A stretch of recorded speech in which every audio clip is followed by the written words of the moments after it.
These days, people in South Lebanon who live along a heavily fortified frontier seem to be unperturbed by the daily Israeli violations of their airspace and of the UN Resolution 1701, which ended the 33-day war of 2006.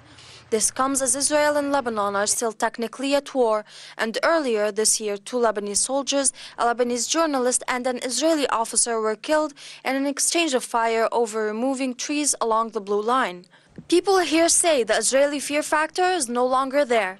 Thus, the talk of a new attack, which is always in the air in the south, isn't much of a worrisome issue for the southerners who believe the military capabilities of Hezbollah will serve as a great deterrent against possible Israeli attacks. We are supportive of Hezbollah. We are ready for any attack, and we will confront the Israelis fearlessly. The southern community is willing to present ultimate sacrifices, and we have deep faith and trust in Hezbollah and its leaders.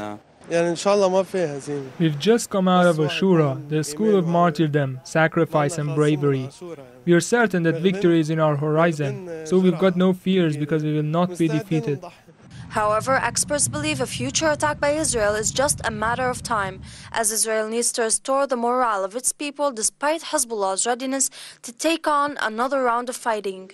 Hezbollah Secretary General Sayyid Hassan Nassrallah has said the resistance is prepared to confront any Israeli attack the way it did in 1996, 2000 and in 2006, and that these threats are a part of a psychological war which will never affect the hearts, minds and souls of the Lebanese. Hezbollah did not take part in this year's skirmish, but Nassrallah has announced that his forces would not stand by idly if Israeli troops attacked Lebanese forces again. Hezbollah has prepared quite well, and even the Israelis are talking about massive missile attacks from the Israeli side. The coming war is going to be quite tough, expected to really go beyond Lebanon's borders to include neighboring countries, and therefore it will be a major regional war.